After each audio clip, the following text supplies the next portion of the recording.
Stigma and discrimination which surrounded the disease from close family members and communities was killing the people affected with HIV more than the disease itself. The prevention campaign at that time, when there was no treatment, promoted the ABC approach, that is abstinence, faithfulness to the sexual partner, and correct and consistent condom use. Currently, our HIV prevention stands at 5.1% from 18% in the 80s. Out of the approximately 1,490,000 people living with HIV, over 1,200,000 are receiving treatment thanks to government of Uganda and partners. In 2021, UNAIDS released their 21-26 strategy in line with the new Sustainable Development Goals. The new Global AIDS strategy seeks to reduce the drivers of the AIDS epidemic and get the world on track to end AIDS as a public health threat by 2030. To 2030, these are the areas from the Presidential Fast Track Initiative to end AIDS as a public health threat by 2030 would like to concentrate on. Adolescent girls and young women. Almost half of new infections are adolescent girls and young women aged 15 to 24. We therefore need to re-energize our efforts to reach young people, their peers and parents with HIV prevention messages. A lot of complacency has set in, as evidenced by the increasing HIV infections among this group, where 6 people are infected with HIV every hour in Uganda. Stigma and discrimination remains an issue, and reason refusal to go for HIV testing, living in denial after an HIV positive test result, non-adherence to medication. Our request is that HIV stigma and discrimination is addressed at family, community, and country level. HIV response funding. Our response is heavily donor funded, especially in terms of funding for our HIV medicines, condoms, and testing kits.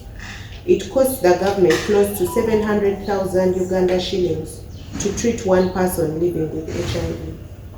Because of shifting priorities of the donors over the years, and also recently when the President of the United States issued executive orders, there has been a marked reduction in funding, which undoubtedly impacts on how much we can do in terms of HIV prevention. But as a country, we are developing a sustainability roadmap, which when complete will ensure that we take actions to enable us fund majorly our response.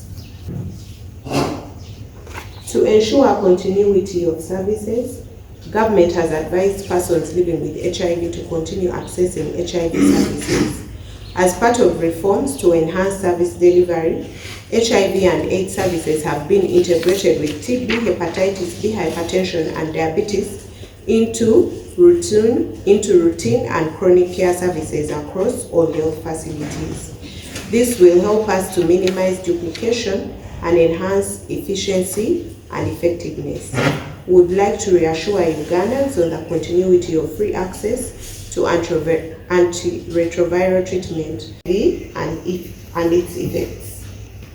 The Commission develops policies, plans, and strategies whose overall goal is the reduction of new HIV infections and increase in the proposal. Uganda AIDS Commission is not an implementer.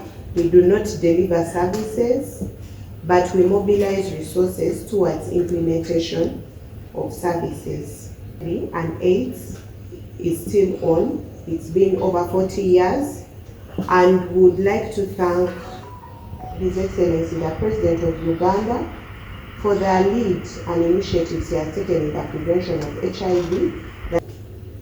If we look back in living with HIV, advised to continue accessing his services as before. In terms of financial sustainability, the government has committed to allocating 50 billion annually to the HIV response. Furthermore, we have UAC introduced HIV mainstreaming guidelines that mandate all ministries, departments and agencies to allocate 0.1% of their government grants to HIV-related activities.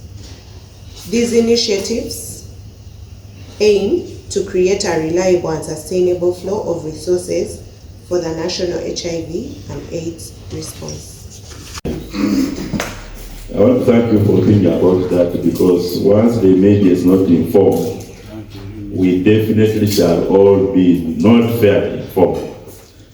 Because we so much believe that once you've read something either in the paper, or you've heard on the radio, or someone has talked about it, especially within the media fraternity, we always take it as a gospel truth.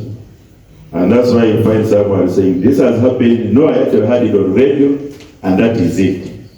So the thinking and bring on board the team that is here this morning, I think it was a very good thought out, and we want to appreciate you for that. And it's also our hope that after this, hopefully, our media friends will take on this quite more serious than the way it has been. It's a situation that we must live with. It's a situation that we must learn how to manage. It's a situation that we must manage the people who are possibly victims or who are currently living with the disease. I'm not sure about families, but I know most families in Uganda either lost someone because of the disease. Personally, I have a couple of close relatives who are living with this situation.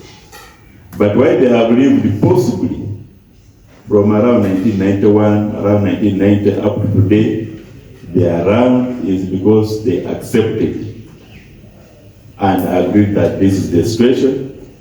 This is the situation I found myself in. I have this disease, and this is what is required of me. And of course, the information has been helping, and maybe the current invention of some of the drugs that can help prolong the situation. That has a bit of help. But the gap has been extensive the way that most of our people are less informed. There are colleagues who live in denial. I've also known of close relatives who were involved in, who found themselves victims. They lived in denial, and we are no longer with them.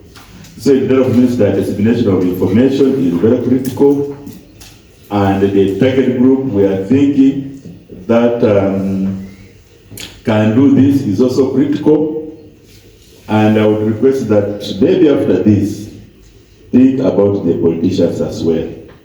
Because most of our politicians are involved in most of those activities, barriers, whatever. And sometimes because they don't have what to say, they end up saying things that sometimes don't add value to the community. So equipping them with some of this information, in most cases, as someone staggers with what to say, he may say something that can add value to the community.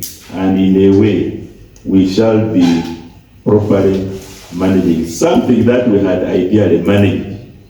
And I think Ugandans are known for that. We want to thank the Office of the President here represented, that whenever something happens, they take very unpopular decisions but aimed at what? Helping the population. We also need to do the same. I think once we do it, then we shall never be talking much about AIDS again. Because now it has come, and at the time before this time, we thought we've always done away with it. But during that time, because we were constantly talking about it, those who were there, and those who really adopted the living styles are still with us. And like I've said, we have very close relatives who are living with this situation. They are there, and you can never know until they have told you, yes, I'm positive. And that's when you might even argue.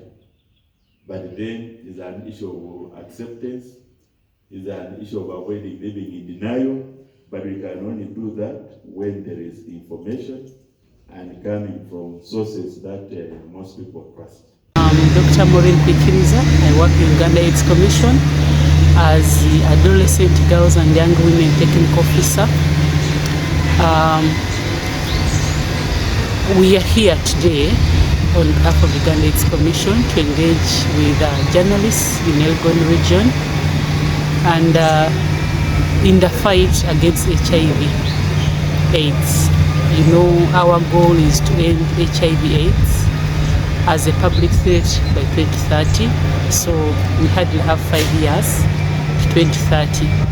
And if you are going to achieve our goal, that means it has to be business, not as usual, but we have to be now deliberate on our efforts. So we noticed, and it's not noticing, but you know, HIV involves different sectors. It needs collective effort, what we are calling multi-sectoral engagement, and some of the other sector which had been left behind is the media. That's why you see today we are engaging with the journalists. And first is to inform them so that they are aware of the HIV situation in the country, but also to be our ambassadors, because in their daily to-day work, they are involved in, they meet so many people, so many stakeholders, especially the adolescents. They reach where we don't reach. So if we work together, they'll be able to pass on the information. There is a lot of need. They just released Uganda Demographic Survey. Statistics show that comprehensive HIV/AIDS information is still low, at about 56 for men and 53 for boys. So meaning we think the HIV information is there, but we have a lot of myth and misconception. And one way to ensure that we have the correct information but reaching everyone is if we can work through the media, because they have different channels and different forms of how they reach the different populations, especially the young and adolescents, adolescents and young people. And we see that's where the scourge of the new HIV infections are coming from. So we are working with these people. We've told them, and we are going to continue working, passing on any other information, but any messages, and we are hoping that we'll be able to pass on to reach everywhere in their communities which they are serving. We hopefully that we shall continue this engagement, and the information will be able to reach, but also request them in their daily to-day work as they are working, they come across maybe some pockets of social behavior which may increase or which make people go into risky sexual behaviors. If they can let us know and then work together to see how do we formulate interventions, targeted information to reach such pockets where the HIV infection is coming from.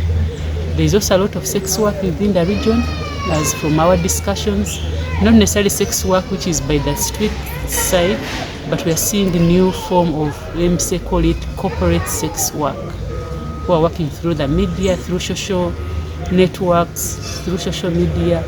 So we also want to target such people. Kintu kikulu nnyo kuba nti one ndowooza mu layini eyo ebintu ebikwatagana n'emukene tubadde tuddiridde nnyo nga tulibaga nti kikyaliwo. Ensonga lwaki olaba nti kati abaana abali kulaba n'abali mu age group eyo, especially abaana bano ab'obuwala, tebakyamanya tutya bwe tutambula. Kati olaba nti age group eno gye bagamba eya 50 and above, be bantu abaali abamanyi tutya gundi mukenenya background eno biki ebyatambulanga, nekuba nti sensitization n'okusomesa abantu ebiseera ebyakwali waggulu nnyo. Kati tuddiridde era olaba nti kati infections zitandise okukola ki okulinnya ne mu kibuga n'Embale, nti n'Embale yennyini olaba nti abaana abawala be bali kusinga ate okukola ki, naye olaba behavior gundi empisa engeri gye beeyisaamu era tosobola kubuusabuusa kiki ky'oli okulaba. So ndowooza kikoze bulungi, naye kansuubire nti it is not going to be a one-off, kibe nga kigendeko ne mu masomero, tutandike n'okufuna abaana bano tube nga tukola ki, wabuulira dangers eziryo n'obulwadde buno butambula butya, kuba kati abantu balinga abatukyakiriza nti ki obulwadde buno bukyaliwo. Jjukira nti eddagala kati tuyambuka edda nga tubeera scared kuba ogenda okulaba omuntu embeera z'alimu, naye kakati adde tuba nti yes eddagala weeriri weeweeza, naye tuleme kuba nga tuspreadinga, tekigenda kuyamba nnyo. Ja Uganda AIDS Commission nze kulwange mbagamba bongeremu of course balina okusomoozebwa okw'amaanyi olw'okuba nti obuyambi obwali businga bwali buva wabweru especially UAC naye kati obukendedde kakati wano wenkubira ne gavumenti omulanga wongeremu ko sente ekitongole kino kyakigezaako nnyo okuddirira kuno situwa kumanya oba lwakuba nti funding ekendedde naye ekozesebwa ennyo era bagezeeko nnyo okulaba nti omulamwa guno oba amawulire gano gatambula mu bantu n'okuba nti basensitizing abantu community zino wetunajja ne tugamba nti kati tukyalina external funding ate ne tukijjamu amaanyi embeera negenda kweyongera mu bantu baffe especially abaana ab'obuwala sate singa bw'oziraba teziri kutambula bulungi ffenna tumanye nti buno obulwadde bukyaliwo bw'amaanyi twewale okubeera mu mbeera egenda otuleetera ate okubanga ki obulwadde buno bweyongera naye kirala tube nnyo okumanya nti abaana bano abato balina mu maaso eyo eggwanga libeetaaga so tuleme kubeera nnyo kubateeka mu mbeera y'okulaba abantu bateeka mu kuba entisinga n'obuntu obutono olw'embeera gye balimu oba n'ebizibu ebiri mu ggwanga ne tuteekinga advantage okuba nti obulwadde buno ate bugenze nnyo ki mu baana ab'obuwala mu myaka egyo emitonotono.